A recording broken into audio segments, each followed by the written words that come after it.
pandemic, nobody expected that. And that was a big issue. A lot of businesses, unfortunately, were not able to recover from the pandemic, and some of them are still having issues. So you have to know what you have to do. In order to prepare for a disaster such as that, you have to make sure that you have everything down in a plan so that everybody knows what their job is. And also, as a business owner, something that many businesses did not have was enough cash on hand. Welcome back, everyone, to another episode here on the Business Breakthrough Podcast. We are 2 months in to hurricane season, and so we wanted to bring on a very special guest to talk about disaster planning and recovery. Mike Genova, welcome to the show. Welcome back to the show, I'd say. Yep. And super happy to have you here and to talk about how businesses can plan and prepare for both potentially impending disasters and also how to consider recovery on the backside. So, Mike, what is disaster planning and who's responsible for making sure that this happens? Okay, usually it's the owner of the business or owners if there's more than one, and they put the plan together in case of a disaster. What would be the best way to get their business up and running as quickly as possible? So you have to know, first of all, who's going to put the plan together. Right. What I would recommend is that the owner or owners have the employees help put it together, so that they're aware of what they have to do. And they should also know if alternative person is, if God forbid something happens and you as the owner is not available. That makes sense to have like a good line of communication kind of set up in place. I'm assuming that would probably be part of your plan. Exactly. Is like the line of communication, making sure numbers are there and everything, and understanding responsibilities. That's a really good point. Yep. And make sure that your employees all know what the plan is and where it's kept. They have to know what the emergency shutdown procedures would be.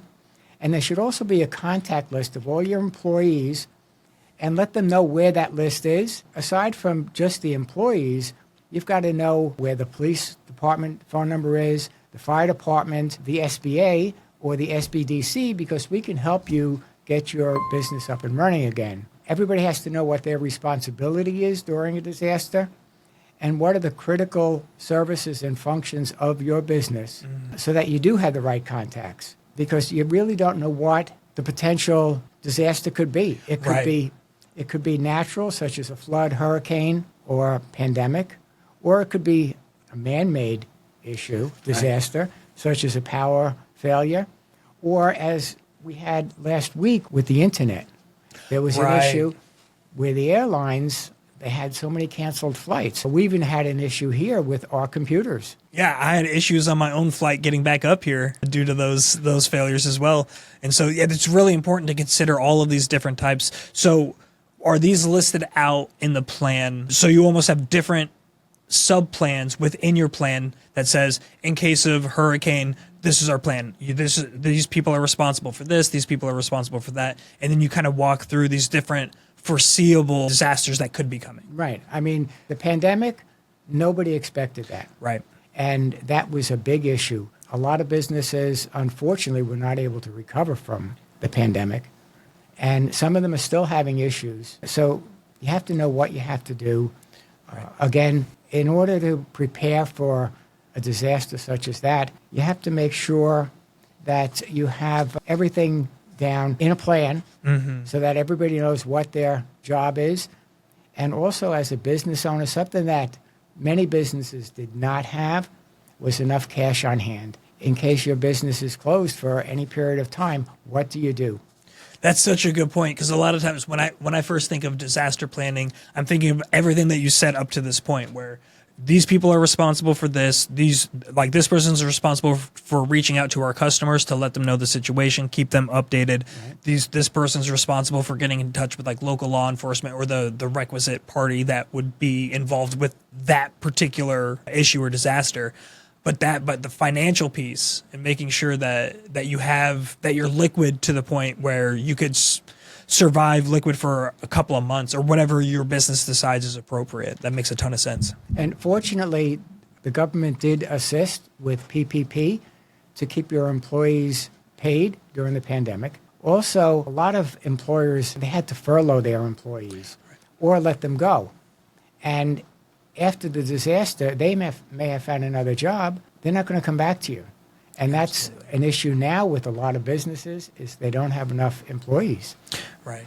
So along with the list of contacts, you also have to contact all your vendors to let them know whether or not you're going to be open. If you're selling products that could spoil, you don't want them sitting out in the heat or the cold. So they have to be aware of it. You have to know who your power company is. In this case, it would be PSE, and have their contact numbers. In case of a power failure, you need to let them know, if it's just in your area, so that it can be fixed. And something else that's very important, that you have to have a list of your inventory.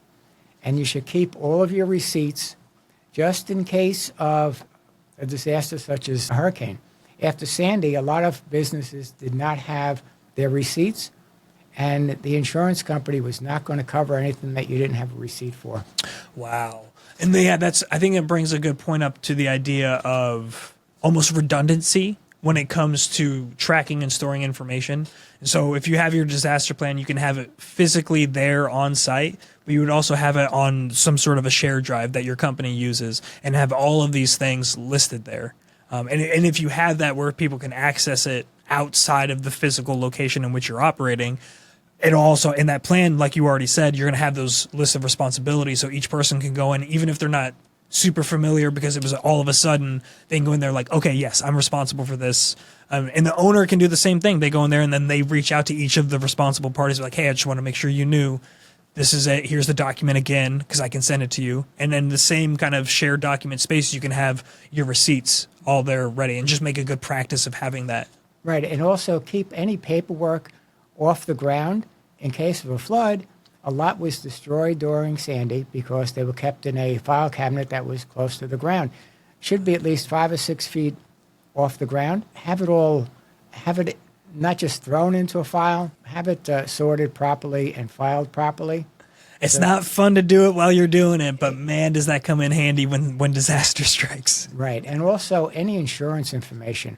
Make sure that you know what your insurance policy is. You might want to speak to your insurance agent to find out what you're covered for in case of a disaster. And mention the different kinds of disasters to your agent. You have flood, you have snowstorm, pandemic. Yeah, so and this is planning ahead of time too, as you're building this plan that you're talking about, and because I bet you a lot of businesses don't have this at all. And so if they're starting to put it together, that should absolutely be one of the action steps, is actually reach out to understand what that looks like, because that can also inform the level of liquidity that you have on hand. Like if you know how much you have to pay for the insurance, the deductible. I know words.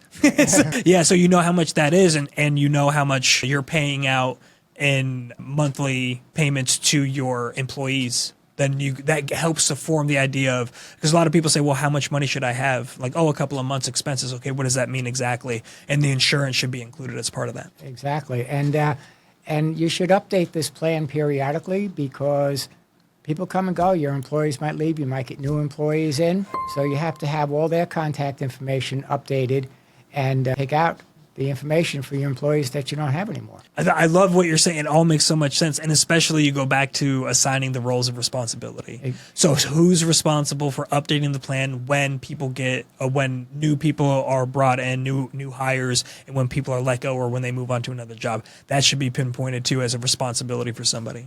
Exactly. Another issue that we had during Sandy was, when we were talking about having cash on hand, you may have money in the bank, but the banks might not be open and you can't access it. ATMs might be down. That's a really good point. So you have the money, but you don't have it. You don't have access. Right. Yeah. Also, something that a lot of people didn't consider was to have an alternate location. If you can't operate in your place of business, is there another place that you can operate, depending on what you do, so that, again, you can keep your business, keep it functioning? Yeah, you go back to COVID.